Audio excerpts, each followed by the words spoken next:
In this Python coding video, we will understand the problem 1 of problem set 3 for edX MIT 6.00.1x Introduction to Computer Science and Programming using Python. Let's have a look at the question first. Problem 1 is the word guest. Please read the Hangman introduction before starting this problem. We will start by writing three simple functions that will help us easily code the Hangman problem. First, implement the function isWordGuessed that takes in two parameters, a string, secret word, and a list of letters guessed. This function returns a boolean true if secret word has been guessed. That is, all the letters of secret word are in letters guessed, and false otherwise. Example usage has been given by using secret word apple. For this function, you may assume that all the letters in secret word and letters guessed are lowercase.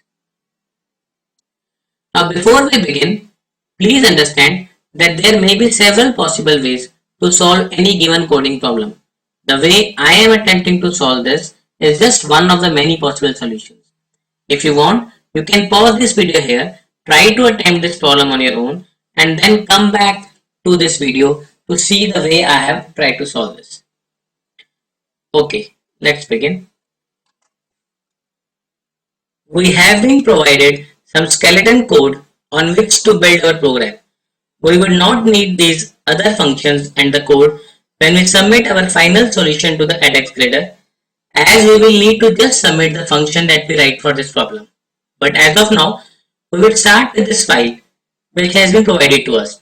Just be aware that we will be submitting only the function isWordGuessed as our final code to be submitted. So we move on to the code for that. The function isWordGuessed takes in two parameters, a string secret word and a list of letters guessed. So we already have these two values available to us. Now we begin by num underscore letters underscore guessed is equal to 0. We'll start by taking a variable num underscore letters underscore guessed, which will store the number of letters that have been guessed, and we will give it an initial value of 0 at the beginning. Len underscore secret word is equal to len secret word.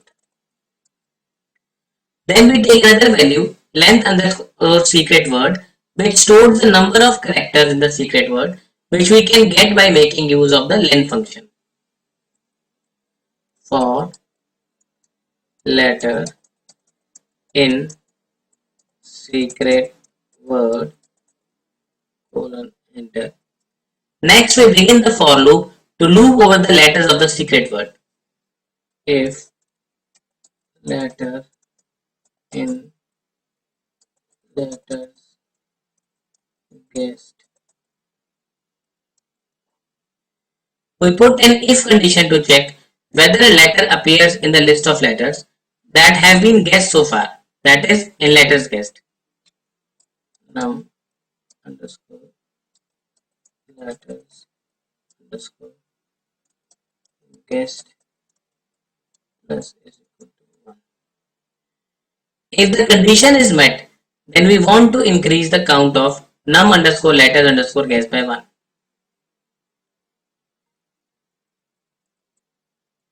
Once the loop has completed, we want to check whether the number of letters guessed so far equals to the length of our secret word.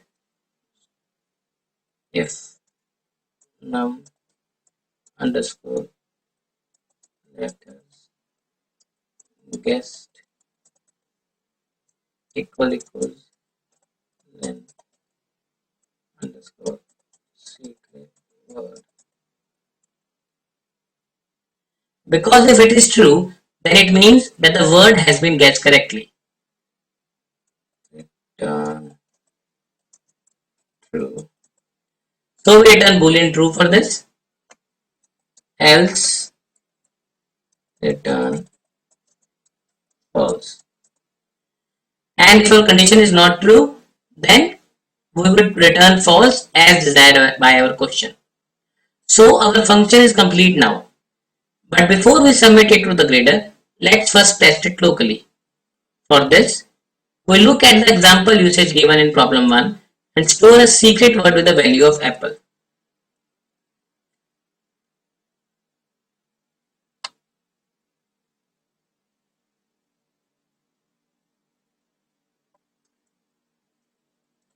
Secret word is equal to apple. Letters